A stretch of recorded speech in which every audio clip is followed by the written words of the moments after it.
Manga One Piece Chapter 1105 yang berjudul Puncak dari Kegoblokan dibuka dengan sebuah cover story yang memperlihatkan Carrot yang sedang membuat sop untuk Inuarashi dan Nekomamushi. Masuk ke cerita, para marinir kelas Bintara dan Tamtama terlihat berlarian meninggalkan TKP menuju ke pelabuhan untuk menyelamatkan diri dari Buster Call yang sebentar lagi akan dimulai. Sementara mereka yang sekelas perwira semacam Rear Admiral dan Vice Admiral masih menunggu belakangan bersama dengan Gorosei Saturn dan Admiral Kizaru. Dalam momen tersebut, Vice Admiral Doll sempat meminta Gorosei Saturn dan Admiral Kizaru untuk segera ikut juga naik ke atas kapal, namun Saturn bilang dirinya dan Kizaru akan tetap tinggal di TKP. Saturn juga berpesan jika persiapan sudah selesai, mereka bisa langsung membombardir pulau tanpa perlu menunggu dirinya dan Kizaru pergi terlebih dahulu. Sepertinya, dia sangat yakin dengan kemampuan regenerasinya sendiri dan kemampuan logianya Kizaru. Meski sempat ngeyel, tetapi pada akhirnya Doll dan para perwira angkatan laut yang lainnya pun segera pergi meninggalkan TKP sesuai dengan instruksi dari Kizaru. Setelahnya, Vegapunk mencoba berdiplomasi kembali dengan Saturn untuk meminta sang Gorosei agar mau membatalkan Buster Call dan cukup hanya membunuhnya saja. Vegapunk beralasan jika Egghead Island sampai hancur, maka dunia ilmu pengetahuan akan mengalami 100 tahun kemunduran karena saking banyaknya hasil riset dan penelitian yang ada di pulau tersebut. Tak cukup memohon kepada Saturn, Vegapunk juga mencoba untuk memohon kepada Kizaru. Namun hasilnya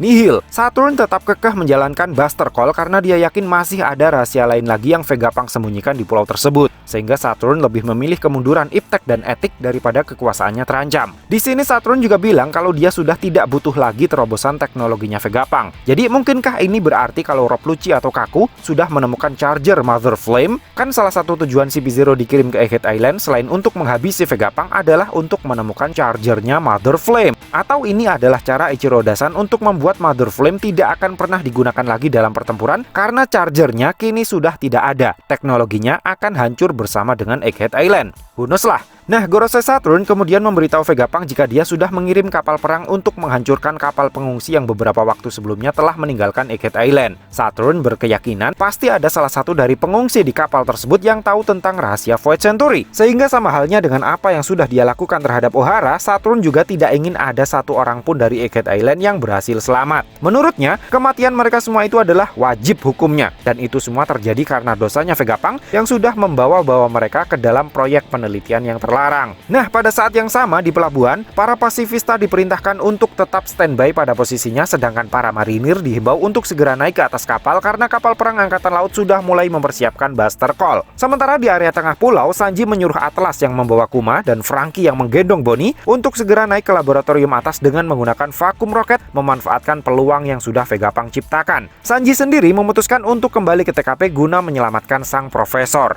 Lalu sambil berlari ke tempat Vegapunk, Sanji mengontak Nami dan memintanya dan yang lainnya untuk segera bersiap. Di laboratorium atas sendiri, Usopp terlihat sangat panik mendengar mereka akan segera di Buster Call. Tapi kelihatannya dia doang yang panik. Sementara yang lainnya kelihatannya masih biasa-biasa saja. Bahkan Nico Robin yang terluka parah masih terlihat bisa tersenyum tenang. Nah, pada kesempatan itu Nami bilang kepada Sanji kalau dia khawatir dengan kondisinya Luffy. Namun Sanji mencoba meyakinkan Nami kalau Luffy pasti akan baik-baik saja. Nami lalu memberitahu Sanji kalau Zoro dan Lucci masih belum selesai juga main koplok-koplokannya. Makanya dia memutuskan untuk menyuruh Jinbe menyusul mereka. Saya pikir Nami menyuruh Jinbe menyusul Zoro bukan karena dia takut Zoro kalah dari Lucci, tapi lebih karena dia khawatir kalau Zoro akan tersesat setelah mengalahkan Lucci, yang itu akan menyebabkan waktu kabur mereka jadi tertunda. Dan itulah alasan sebenarnya yang mungkin bisa menjelaskan kenapa Zoro belum juga sampai di titik pertemuan. Balik ke cerita, Nami juga memberitahu Sanji bahwa rencana mereka untuk kabur dari pulau menggunakan Vega Force One sudah tidak mungkin dilakukan lagi karena Kizaru sudah menghancurkan robot kebanggaannya Lilith itu. Meski begitu, Brook sudah dikirim untuk membantu Lilith memindahkan Thousand Sunny ke tempat yang direncanakan. Tapi apa yang bisa dilakukan oleh si jerangkong hidup itu untuk memindahkan objek yang ukurannya ratusan kali lebih besar dari tubuhnya? Ternyata Brook memanfaatkan kemampuan esnya untuk membekukan permukaan awan agar bisa dipakai sebagai track untuk Thousand Sunny bisa meluncur. Sekilas idenya ini sangat brilian karena terbukti sukses bisa membuat Thousand Sunny bergerak. Bahkan ilmuwan tercerdas di dunia pun memujinya melalui mulutnya Vegapunk Lilith.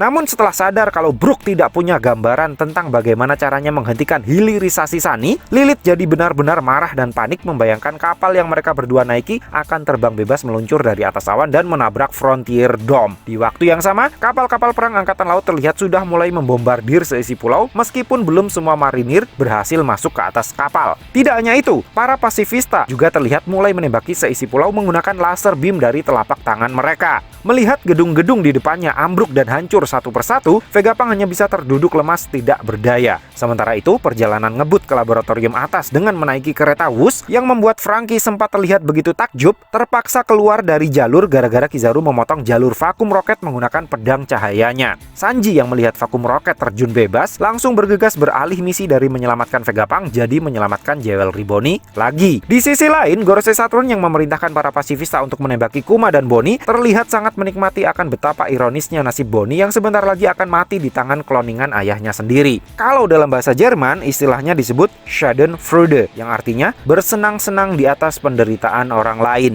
Menariknya, jika kalian teliti dalam membacanya, kita bisa melihat Bartholomew Kuma yang sebelumnya sudah divonis mati suri bisa bergerak lagi untuk menangkap tubuh Bonnie dan melindunginya dari tembakan-tembakan laser yang dilancarkan oleh para pasifista. Apakah ini pertanda bahwa kesadaran Kuma sudah kembali? Ataukah ini hanya sekedar refleks otak bawah sadar seorang ayah yang mengetahui putrinya sedang dalam bahaya? Who knows lah. Sementara itu, di tempat lainnya lagi terlihat para marinir akhirnya berhasil menemukan posisi Luffy berada, yang ternyata saat ini dirinya sedang terkapar kekenyangan di depan vending machine makanan ciptaannya Atlas. Salah seorang dari mereka pun menyuruh untuk segera menangkap Luffy. Saya pikir judul chapter ini paling cocok ditujukan untuk para marinir kuculuk ini. Sudah jelas-jelas dapat instruksi untuk segera meninggalkan pulau karena mau dilakukan Buster Call, dan Buster Call-nya sendiri sudah dimulai. Masih sempat-sempatnya mereka mau menangkap dan membopong Luffy yang badannya bengkak. Sudah tidak sayang nyawa lagi kelihatannya mereka ini. Nah, di bagian terakhir chapter kita bisa melihat kapal perang angkatan laut yang dikirim oleh Gorosei Saturn untuk menghancurkan kapal pengangkut para pengungsi dari Egghead Island hancur mengambang di tengah laut gara-gara diserang oleh seseorang atau sekelompok orang. Seorang marinir yang berhasil selamat kemudian menyuruh penyintas lain untuk segera menghubungi Admiral Kizaru guna memberitahukan kepadanya kalau orang yang menghancurkan kapal mereka sedang bergerak menuju ke Egghead Island. Siapakah mereka? Apakah Straw Hat Grand Fleet, bajak laut Akagami, bajak laut Kurohige, atau malah Monkey the Dragon? Terkait hal ini mungkin akan kita bahas dalam video yang terpisah saja. Tapi ada satu narasi dari Arc Dressrosa yang mungkin bisa menjadi petunjuk. Bunyinya kurang lebih seperti ini. Setelah momen ini, mereka akan tumbuh menjadi lebih kuat, hingga menyebabkan salah satu insiden terbesar dalam sejarah. Namun untuk sementara waktu, ini hanyalah sebuah cerita yang belum diketahui oleh semua orang. Begitulah bunyi narasi terkait Straw Hat Grand Fleet setelah mereka semua bertukar cawan di penghujung Arc Dressrosa. Chapter pun kemudian ditutup dengan informasi bahwa setelah chapter 1105 rilis, minggu depannya manga One Piece tidak libur. Secara keseluruhan, chapter yang sangat pendek ini menurut saya masih bisa menjaga elektabilitas chapter-chapter sebelumnya. Jadi saya kasih rating 8 dari 5 untuk chapter kali ini. So, piye menurutmu cah?